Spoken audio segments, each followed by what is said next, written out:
Boosh! Go easy on me. Final round. Fight! Hi, this is Jeremy Dunham, Editor-in-Chief of IGN PS2, and today I'll be talking to you about Tekken 5, which is Namco's latest sequel to its long-running fighting series, a franchise that I'm actually a very big fan of.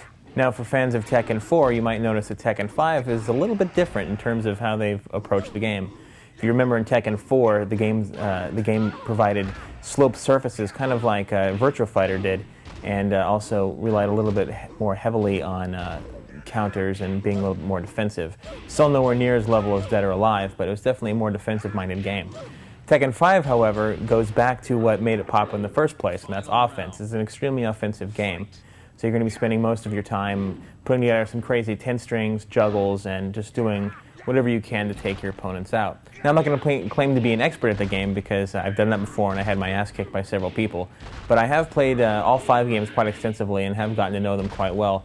And I can tell you this, that this is definitely the most balanced Tekken of all of the games.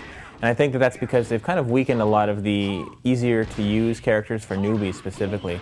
Characters like Christy, for instance, who, as you all know, like Eddie in Tekken 3, was an easy mash character where you could just go in and smash the buttons, and even if you didn't know what you're doing, you could actually hold your own against moderate Tekken players. Now that they've calmed that down, they've also made some of the other characters who were previously weaker a little bit stronger too, and that's something I'm a big fan of because I'd much rather be beaten by a person and not a character. And speaking of characters, there's well over 24 of these guys. You've got Jin, you have Paul, King. Everyone that you've come to know and love over the years have been included in the game, and they've definitely got some of their best costumes that I've seen in a while. And if you've used most of those guys before, they should feel pretty familiar. For the most part, they play pretty much identically to the way they did in Tekken 3 and Tekken 4. However, new to this series are 3 brand new characters who I'm particularly fond of, actually. You have Asuka, Kazama, Feng Wei, and Raven, and all 3 of them are very unique in the way they fight. Raven particularly is kind of this cool blade-like character that uses ninjutsu.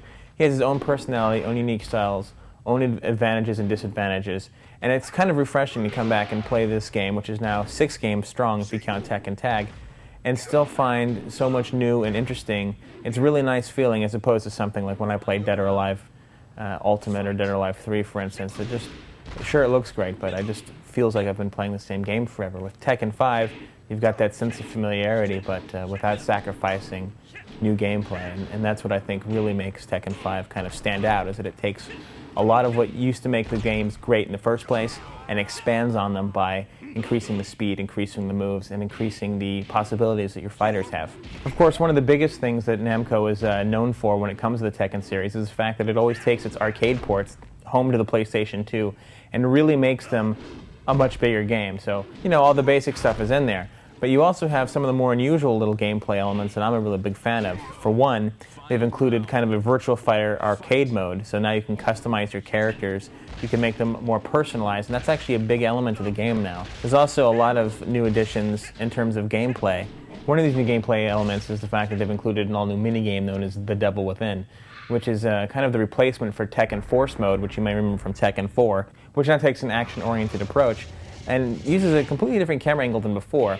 My only beef for this game is the fact that it does use slightly different controls and mechanics in the regular Tekken game, which makes it a little bit harder to get into than Tekken Force Mode was. But at the same time, it's kind of a nice diversion. And at the very least, it's better than Death by Degrees, which is a game I really didn't care for. I thought was really under-realized. And, if Death by Degrees had been a little bit more like Devil Within, who knows, it might have been a little bit more fun. But even though it is limited, it is the only way you'll ever be able to unlock the Devil Jin character without having to spend a lot of time playing matches.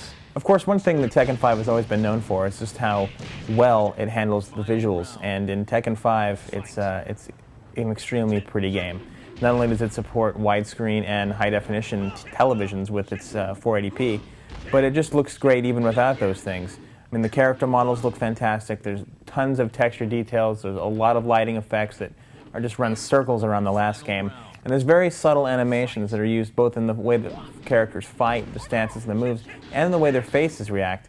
And on that same note, you have other presentation bonuses like the fact that each character has their own voice now, and almost all of them speak in their native language, which kind of adds a nice little touch to the whole presentation aspect. But that's what Tekken 5 is. It's just a powerful experience. It's the type of game that you get out of what you put into it. So while I could go on and on about every little feature you could imagine or go into very specific details, that's not really what Tekken 5 is about. Tekken 5 is about picking up with a friend or against the computer, which is very hard this year, by the way, and really spending a lot of time enjoying yourself. If you want to go in and casually mess around on easy mode and just never play anyone, you can do that, and it's still a fun game. If you want to spend your time on the hard mode trying to test your limits, you can do that too, and it's still a fun game. But the most that you're going to get out of it is when you go head-to-head against somebody else who really knows Tekken well, and you can have some truly epic matches. And other than the fact that there's just a cheesy boss at the end who is a really annoying guy named Jinpachi, who is definitely the cheesiest boss in the history of the series. Other than that little fact, there's really very little wrong with this game. I mean, this has just about everything you could ask for in a fighter, minus online, but let's be honest, PS2 online fighting games isn't exactly a burgeoning market. So it's really no surprise it doesn't have it. I would have liked to have seen it, but on the whole, I mean, Tekken 5 has exactly what you're looking for. Great graphics, great sound, great presentation, and most importantly, great gameplay mechanics.